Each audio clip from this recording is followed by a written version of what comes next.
अस्सलाम वालेकुम रहमतुल्लाहि व बरकातुहू। स्टूडेंट्स, आज हमने चैप्टर नंबर 12 ज्योमेट्रिकल ऑप्टिक्स का स्पेसिफिक टॉपिक स्टार्ट करना है, स्फेरिकल मिरर। बेसिकली अगर हम देखा जाए तो आपके पूरे चैप्टर को दो हिस्सों में डिवाइड किया गया है। एक हिस्सा सारा मिरर्स के ऊपर है, स्फेरिकल मिरर्स के ऊपर, और दूसरा हिस्सा जो है वो लेंसेज के ऊपर है। ठीक है, तो आज हमने स्फेरिकल मिरर्स पे बात करनी है। सबसे पहले तो आपको ये पता होना चाहिए कि स्फेरिकल मिरर्स क्या होते हैं। ठीक है, first we will discuss spherical mirrors. Spherical mirrors को उर्दू में कहते हैं कुर्वी आईने, कुर्वी कर्व वाले, जिसके अंदर झुकाव हो थोड़ा सा। ठीक है ना। अच्छा, अब mirror whose polished reflecting surface is a part of hollow sphere of glass or plastic is called spherical mirrors। यानी कि मिरर एक ऐसा शीशा whose polished, जिसकी पॉलिश हुई की गई रिफ्लेक्टिंग सरफेस जो है वो एक खोखले कुर्वी यानी कि खोखले सफियर का हिस्सा हो, जो कि ग्लास का बना हुआ हो या प्लास्टिक का बना हुआ है। यानी कि मैं कहता हूँ बेटा कि अगर आपके पास एक जैसे गेंद होती है वैसे ही एक सफियर हो, एक चीज़ हो शीशे की या प्लास्टिक की बनी हुई, उसका एक स्पेसिफिक पार्ट जो है उसको हम लोग स्फेरिकल मिरर का नाम देंगे। ठीक है, उसको हम किस चीज़ का नाम देंगे? स्फेरिकल मिरर का नाम देंगे। अब जो स्फेरिकल मिरर होता है, अगर हम उसकी बात करें, स्फेरिकल मिरर जो होता है इसकी बेटा दो सरफेसेस होती हैं। एक सरफेस जो उसकी होती है, एक सतह जो उसकी होती है वो सिल्वर ऑक्साइड के साथ कोटेड कर दी जाती है।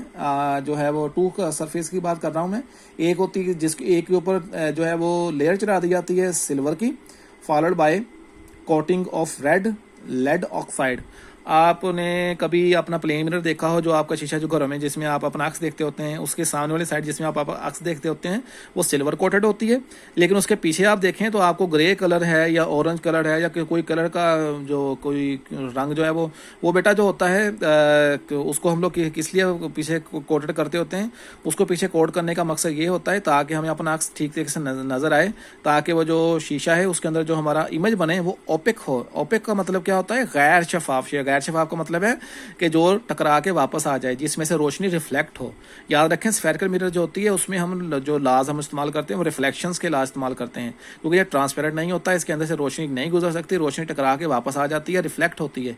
ठीक है, जो स्फेरिकल मिरर्स होते हैं इसकी एक साइड जो होती है उसके ऊपर एक इमेज बनता होता है, जबकि दूसरी साइड जो होती है वो बाज दफ़ा यानी कि हम कहते हैं क्योंकि जो हाईली पॉलिश्ड रिफ्लेक्टिंग सरफेस होगी उसके ऊपर तो हमारा इमेज बनेगा ना। जो दूसरी साइड होती है, पिछली साइड जो होती है, उसको लेड ऑक्साइड के साथ जो है वो कोटेड कर दिया जाता है ताकि रोशनी उसके अंदर से गुजरे ना, बल्कि टकरा के वापस आ जाए। Depending upon the nature of reflecting surface there are two types of spherical mirrors. Spherical mirrors की दो किस्में हैं। ठीक है, एक है उसकी किस्म कनकेव मिरर और दूसरी है कन्वेक्स मिरर। कनकेव मिरर क्या है, कन्वेक्स मिरर क्या है, इसको मैं लहदा से आपको डिफाइन करूंगा। ठीक है, हम उसको लहदा से डिफाइन करेंगे। उसमें सबसे पहले हम बात करेंगे कनकेव मिरर की। कनकेव मिरर क्या होता है? कनकेव मिरर की अगर आप डेफिनेशन की जाना आए बेटा तो a mirror whose inner curved surface is reflecting, यानी कि मिरर एक ऐसा शीशा, एक ऐसा मिरर जिसकी अंदरूनी सतह रिफ्लेक्टिंग हो, अंदर वाली सतह रिफ्लेक्टिंग हो, अंदर से रोशनी टकरा के यानी कि उसकी यानी कि वो यानी कि ऐसे ना कुब जिसे कहते होते हैं उसका बाहर को निकला हो तो उसकी अंदर वाली सतह जो है, ठीक है, अगर उसका जो कुब जिसे कहते हैं हम लोग बाहर को निकला हुआ हो लेकिन अंदर वाली सतह उसकी रिफ्लेक्टिंग हो, बाहर वाली सतह उसकी लेड ऑक्साइड से कोटेड हो, बाहर से वो लेड ऑक्साइड से कोटेड हो और अंदर से जो है वो रिफ्लेक्टिंग हो, शफाफ नहीं गैर शफाफ हो, ओपेक हो, रोशनी टकरा के वापस आ जाए, वहाँ पे इमेज बने, तो उसको हम लोग कहते हैं कनकेव मिरर का नाम देते हैं। उसको हम किस चीज़ का नाम देते हैं? Concave mirror. जो कनकेव मिरर होता है इसमें रियल इमेज भी बनता है और वर्चुअल इमेज भी बनता है, दोनों किस्म के इमेज बनते होते हैं। ठीक है, in concave mirror the size of the image depending upon the position of the object. Object करीब होगा, दूर होगा तो इमेज पे इफेक्ट पड़ेगा, इमेज बड़ा या छोटा होगा because of the position of the object. Object की बुनियाद पे इमेज जो है वो छोटा बहुत बड़ा होगा। ठीक है, अच्छा, तो ये तो हो गया बेटा कनकेव मिरर। अब हम आते हैं कन्वेक्स मिरर की जानब। ये कन्वेक्स मिरर है। क्या होता है? A mirror whose outer surface is reflecting. उसमें क्या था? इनर सरफेस, अंदर वाली सतह। इसमें क्या है? बाहर वाली सतह। अंदर वाली सतह जो है वो लेड ऑक्साइड से कोटेड होगी और बाहर वाली सतह रिफ्लेक्टिंग होगी। रिफ्लेक्टिंग से मेरा ये है कि इसके अंदर से मिसाल के तौर पे यहाँ पर कोई रोशनी यहाँ पर आकर टकराएगी, ये रोशनी आई टकरा के वापस चल गई, रिफ्लेक्शन हो गई। ठीक है, तो बाहर वाली सतह जो है उसकी रिफ्लेक्टिंग है, अंदर वाली सतह लेड ऑक्साइड वाली है। ठीक है, तो हम इसको क्या कहेंगे? Mirror whose outer surface is reflecting is called convex mirror, इसको हम क्या कहें, कन्वेक्स मिरर। बेटा जो ऊपर वाला मिरर था उसको कन्वर्जिंग मिरर कहते हैं। ये जो यानी कि वो जो लाइट को है वो कन्वर्स कर देता है, एक पॉइंट पे इकट्ठा कर देता है, फोकस कर देता है। जबकि जो कन्वेक्स मिरर होता है इसको हम डाइवर्जिंग मिरर भी कहते हैं, क्योंकि ये इसके साथ जब रेज वगैरह टकराती हैं, टकराने के बाद डाइवर्ज हो जाती हैं, फैल जाती हैं, मुंतशर हो जाती हैं। ठीक है, तो इसको हम लोग किस चीज़ का नाम देते हैं, कन्वेक्स मिरर का। कन्वेक्स मिरर की बाहर वाली सतह रिफ्लेक्टिंग होती है, कनकेव मिरर की अंदर वाली सतह। चलें इसका थोड़ा सा डिफरेंस कर लें। कनकेव मिरर की कनकेव मिरर की अंदर वाली सतह रिफ्लेक्टिंग होती है, कन्वेक्स मिरर की बाहर वाली सतह रिफ्लेक्टिंग होती है। कनकेव मिरर पे रियल और वर्चुअल दोनों इमेज बनते हैं, जबकि कन्वेक्स मिरर के ऊपर सिर्फ कौन सा इमेज बनता है, only virtual and erect image is formed. ये लिखा हुआ है मैंने कि convex mirror always form erect and virtual image. ठीक है, इसके ऊपर बनता है। अब हम मिरर्स जो हैं और एक बात और याद रखिएगा कि आप जो घरों में मिरर इस्तेमाल करते होते हैं वो बेसिकली आम हालात में प्लेन मिरर ही होता है। ठीक है, प्लेन मिरर ही होता है। लेकिन ये वाला जो मिरर है जो आप लोग इस्तेमाल कर ये बातें हैं, इसके बारे में मैं आपको चले बताता हूँ कि आपने कभी कार का सफ़र किया हो, कार में या बसेस वगैरह होती हैं, उसके साइड पर आप जो है इमेज बना साइड पे जो शीशे साइड मिरर जो लगे होते हैं। अब वो साइड मिरर जो होते हैं, अब वो मिरर छोटा सा होता है लेकिन पीछे एक बहुत बड़ा ट्रक भी आ रहा हो तो उसकी पूरी इमेज उसके ऊपर बन रही होती है, तो वो बेसिकली कन्वेक्स मिरर होता है। ठीक है, तो कार्स के अंदर जो है वो कन्वेक्स और कनकेव मिरर वगैरह लगे होते हैं। कार हो गई, बस हो गई, ट्रक वगैरह हो गए, उसके जो शीशे वगैरह होते हैं वो कन्वेक्स और कनकेव मिरर ही होते हैं। ठीक है, या आपके घरों में भी कभी आपने देखा हो बेटा, घरों में बाज़ दफ़ा जो है वो ऐसा शीशा भी होता है जिसकी दो साइडें होती हैं। एक साइड पर हमें अपना जो शक्ल है, अपनी शक्ल जो है बहुत बड़ी नज़र आती है, और दूसरी तरफ से हमारा जो मुंह है यानी कि अक्स जो है हमारा वो हमें छोटा नज़र आता है। वो भी कन्वेक्स और कनकेव मिरर के मुताबिक ही होते हैं। ठीक है, अब हम आगे कुछ टर्म्स हैं बेटा इससे रिलेटेड, हम वो टर्म्स कर लेते हैं। देखें, terms related spherical mirror. Spherical mirror से अब जरा देखें जरा, ये है हॉलोस्फीयर, मुकम्मल हॉलोस्फीयर है। ठीक है, ये गोल मुकम्मल हॉलोस्फीयर है और इसका एक पार्ट मिरर है, कन्वेक्स है या कनकेव है। बाहर से रिफ्लेक्टिंग है तो क्या है, कन्वेक्स है, अंदर से रिफ्लेक्टिंग है तो कनकेव है। ठीक है, अच्छा, इसकी जो यानी कि जो मिरर है, इस की का जो मिरर का जो बिल्कुल दरमियान वाला पॉइंट होगा, इसको हम कहते होते हैं मिरर का पोल। इसको कुला भी कहते हैं, वर्टिक्स भी कहते हैं। ठीक है, अच्छा, ये जो लाइन जा रही है, this line is called principal axis. ठीक है, on principal axis centre of curvature and pole of the mirror are joint, दोनों इकट्ठे होते हैं इसके ऊपर। ठीक है, अच्छा, अब इस हॉलोस्फीयर में मिरर का जो रेडियस होगा, रेडियस का मतलब क्या होता है, दायरे के बाउंड्री से लेके दायरे के सेंटर तक का फासला। ठीक है, तो ये कहलाएगा रेडियस ऑफ कर्वेचर। ये क्या कहलाएगा, रेडियस ऑफ कर्वेचर कहलाएगा। ठीक है, इस हॉलोस्फीयर का जो सेंटर होगा वो कहलाएगा सेंटर ऑफ कर्वेचर। ठीक है, कर्वेचर बेटा लफ्ज़ जो है ना ये इस्तेमाल होता है बेसिकली कर्वेचर के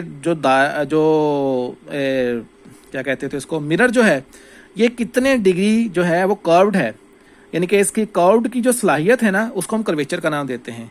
ठीक है, तो इस स्फेरिकल जो हॉलोस्फीयर है इसका रेडियस ऑफ कर्वेचर और इसका सेंटर ऑफ कर्वेचर। अब इसको और इसका जो मिरर का पोल ऑफ जो मिरर का जो सेंटर होता है इसको पोल ऑफ द मिरर कहते हैं। ठीक है, और जो लाइन जो होती है इसको प्रिंसिपल एक्सिस का नाम देते हैं। चले इसकी थोड़ी सी तफसील भी पढ़ लेते हैं। सबसे पहले हम वो पोल की जानिब आते हैं। पोल क्या है, it is the mid point of the curved surface of the spherical mirror. Spherical mirror के जो कर्व्ड सरफेस है, ये कर्व्ड सरफेस जो है बेटा, कर्व्ड सरफेस का जो सेंटर है वो पोल ऑफ द मिरर कहलाएगा। इसको हम वर्टिक्स भी कहते हैं, वर्टिक्स, इसको उर्दू में कुला कहते हैं। ठीक है, बाज़ लोग किला भी कह देते होते हैं लेकिन काफ के ऊपर पेश होती है। सेंटर ऑफ कर्वेचर की बात कर लेते हैं। Centre of curvature a spherical mirror is a part of sphere. सबको पता है कि सेंटर ऑफ, ये देखें ना कि ये जो स्फेरिकल मिरर है ये पूरे स्फीयर का एक पार्ट है। ठीक है, एक पार्ट है, part of the spherical mirror is a part of the, ठीक है ना, स्फीयर का एक पार्ट है। The centre of this sphere is called centre of curvature. इस स्फीयर का, पूरे स्फीयर का सेंटर ऑफ कर्वेचर कहलाएगा। ठीक है, रेडियस ऑफ कर्वेचर की बात करें, यही डेफिनेशन को दोबारा दोहरा लेते हैं कि the spherical mirror is a part of the sphere. Spherical mirror इसका पार्ट होता है। आगे क्या कहेंगे, यहाँ पे दा आना था, the radius of this sphere is called radius of curvature. ठीक है, यानी कि ये पूरा स्फीयर, ठीक है, और इसका एक पार्ट स्फेरिकल मिरर है। अब ये पूरा स्फीयर है, स्फीयर का रेडियस ऑफ कर्वेचर कहलाएगा। ठीक है, प्रिंसिपल एक्सिस मैंने आपको वो लाइन कहा था जिस लाइन के ऊपर सेंटर ऑफ कर्वेचर और पोल ऑफ द मिरर आपस में ज्वाइन होते हैं। A line joining centre of curvature and pole of the mirror, ऐसी लाइन जो सेंटर ऑफ कर्वेचर और पोल ऑफ मिरर को मिलाती है। अपर्चर की बात कर लें, अपर्चर क्या होता है, ये तो आपको किताब में नहीं है लेकिन मैं आपको बता दूं अपर्चर क्या होता है। यस, आपने अगर पीछे भी मैंने जो डायग्राम बनाई थी उसमें भी देखें। सपोज कर लें ये एक मिरर है, ठीक है। अगर मैं आपको कहूँ कि मिसाल के तौर पे अब मैं आपको किस तरीके से समझाऊँ, बेटा मेरे पास अगर मिरर होता तो आपको बता देता। आपके पास एक आईना है, ये आईना है आपके पास एक आईना। कौन सा आईना है? स्फेरिकल है। स्फेरिकल मतलब कि ये कोई जो है वो कन्वेक्स है या कनकेव है, ठीक है। इसका रेडियस, इसका जो रेडियस होगा, ठीक है, इसका जो डायामीटर, इसका डायामीटर जो होगा, this diameter is called its aperture. ये डायामीटर अब यही है ना। आप अगर इसी आईने को, ये आधा है, हाफ है, इसको हाफ इधर भी बढ़ा लें और हाफ बढ़ाने के बाद इसका जो दरमियान में डायामीटर बनेगा वो इसका अपर्चर कहलाएगा। किसी भी स्फेरिकल मिरर का डायामीटर उसका क्या कहलाता है? अपर्चर कहलाता है। मोबाइल फ़ोन में इसका बड़ा इस्तेमाल होता है, मैं अक्सर यूज़ करता होता हूँ। अगर आपने आस्ट्रो फोटोग्राफी करनी है, मतलब फल्कियात की तस्वीरें लेनी है, चांद की वगैरह, दूसरे की वगैरह, नॉर्मल मोबाइल से तो नहीं ले सकते, उनका अपर्चर फिक्स्ड होता है, ठीक है। तो मेरे पास एक ऐसा मोबाइल है जिसका अपर्चर जो है उसको मैं प्रो मोड में जाकर उसको इंक्रीज डिक्रीज कर सकता हूँ। यानी कि मैं अगर सितारों की तस्वीरें लेना चाहूँ, अक्सर मुझे जो वीनस है या उसके अलावा कॉन्स्टिलेशंस होती हैं जिसको हम आप उर्दू में बुरूज कहते हैं, बुर्ज कहते हैं जिसे हम, ठीक है। तो हमने बुर्ज में जैसे मसलन ओरियन बेल्ट है, ओरियन नेबुला है, इन की पिक्चर वगैरह लेनी हो तो मोबाइल के अपर्चर को अगर आप इंक्रीज डिक्रीज करते हैं तो उसके ज़रिए बड़ी आसानी के साथ उसके इमेज को वादा किया जा सकता है। अपर्चर का मोबाइल में बड़ा काम होता है, लेकिन नॉर्मल मोबाइल जो होते हैं 15-20 हज़ार वाले, उसके अंदर वो फिक्स्ड ही होता है। 30+ वाले में तकरीबन प्रो मोड अगर किसी के मोबाइल के अंदर है तो उसके अंदर अपर्चर को आप कम ज़्यादा कर सकते हैं। तो boundary of the spherical mirror is circular. किसी भी स्फेरिकल मिरर की बाउंड्री सर्कुलर होती है, ठीक है, तो उसका जो डायामीटर होता है वो अपर्चर कहलाता है। तो ये बेटा कुछ टर्म्स थी, या पार्ट 1 कह लें आप स्फेरिकल मिरर्स के बारे में। तो कल हम जो है वो स्फेरिकल मिरर्स के पार्ट 2 जिसमें हम प्रिंसिपल फोकस पे बात करेंगे, ठीक है। उसके अलावा हम फोकल लेंथ पे बात करेंगे। उसके अलावा जो करेक्टरिस्टिक्स हैं कन्वेक्स मिरर और कनकेव मिरर की, उसके पे बात करेंगे। और जो स्फेरिकल मिरर्स होती है उसके अंदर लाइट रिफ्लेक्ट कैसे होती है, पैराबोलिक्स जो मिरर है उसको वो क्या होता है, उसके बारे में हम कल डिस्कशन करेंगे। आपने लेक्चर को अच्छे तरीके से अंडरस्टैंड कर लिया होगा। अपना ख्याल रखिएगा। अल्लाह हाफिज़।